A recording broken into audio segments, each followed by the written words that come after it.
properties in trendy homes, Amanora Parktown City Group. Okay, from buying property to let's get down to actually making the most of your capital gains when you sell property. In our expert segment, we are today joined by Amit Kukreja, CFP and founder of Wealth Being Advisors. Amit, thank you very much for joining in. After your last appearance on the show, we have a deluge of questions, so I'm hoping that you're ready to take all of them. Absolutely. Okay. Absolutely. The first one says, I have sold one unit in Chennai and want to invest in 2 flats in other parts of India. Can I buy 2 flats in the same building in different floors and claim exemption? Very interesting, very unusual question. But I'm sure a lot of people do consider this. Should these 2 flats necessarily have a common door? Can it be different floors in the same building sharing a common wall? Can it be in 2 different properties from 2 different builders but in the same city? Etc., etc., and it goes on. I think the answer should be much simpler than that.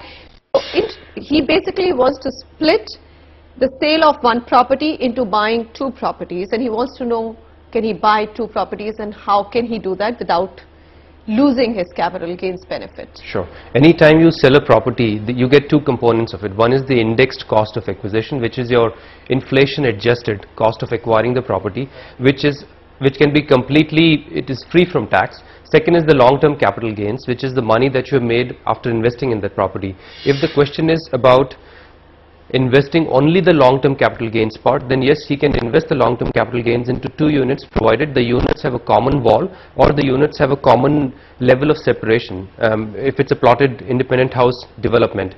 But it cannot be 2 units on different floors or different towers in the same society or 2 different flats in different cities. It has to be units that can be justified for the family needs in future in case there are questions from the income tax authority. So he has to prove that both these are being used by him and the family needs a larger living area. So therefore either he's buying 2 adjacent homes which he's going to use up as 1 unit, right? That's literally. Correct. So 2 independent houses, 2 independent villas or 2 apartments, but must be adjacent to each other. That's correct. Adjacent, okay. or if there are 2 different levels, then contiguous. But you cannot have 2. So then you need building laws which will allow you to put a. Absolutely. So he would have to get that permission to actually make a staircase from inside. That's correct. Which you don't get in the high-rise buildings at all. High-rise buildings. So that's very rare.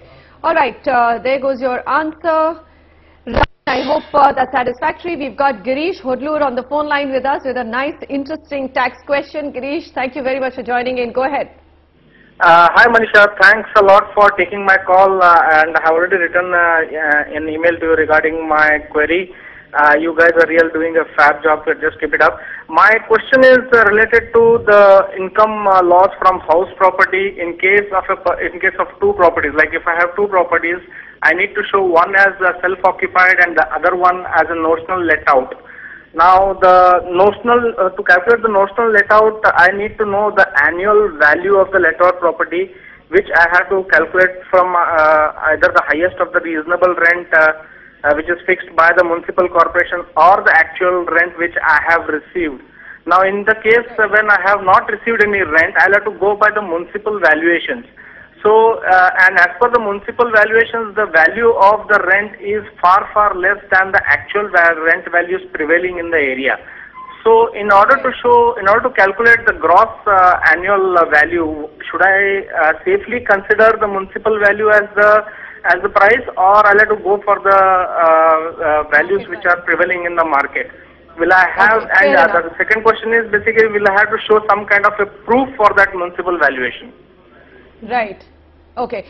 Very interesting here, and in most cases in real estate, the circle rates, the municipal values are always lower than what's happening in the actual market. So, Amit, this should be good for him.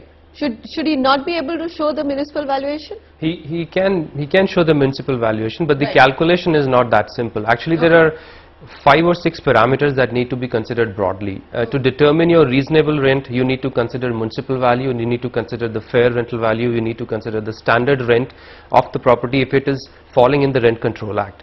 Once you have determined that value, then you compare it with the actual rental received or rental receivable.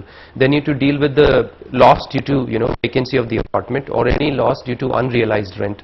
Once you have done those calculations, there are certain norms of choosing the higher value of these set of two Out parameters. of those two parameters, you still have to go for the higher value, which will essentially then become the market value. That's correct. Or the prevailing rate. That's correct. All right. So clearly he cannot go. So what does he show as proof then?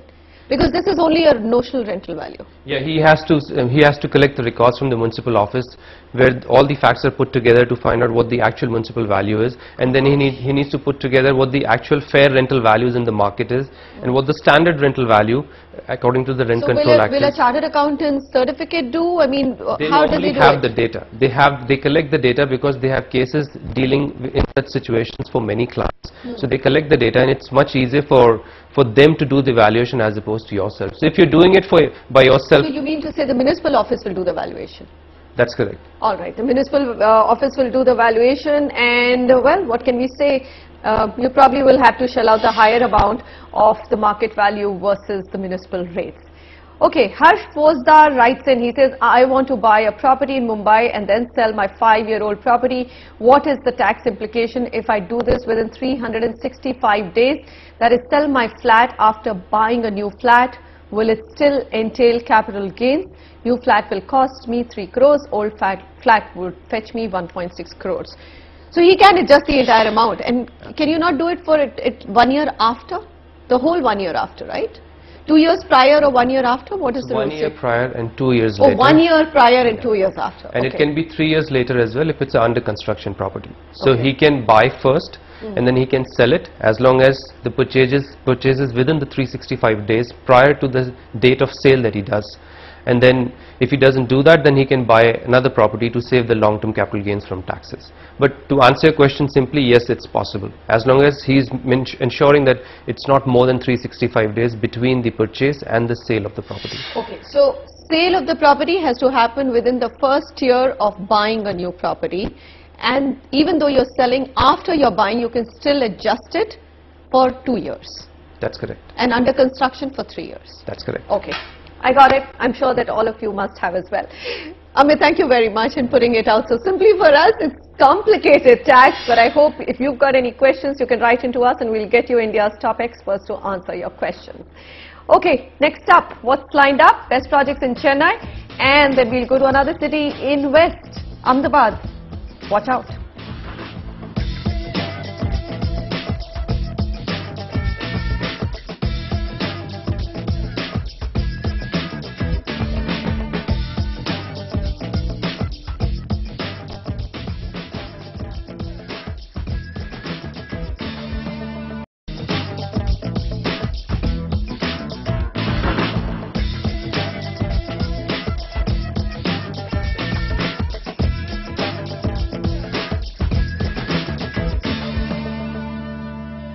Welcome back.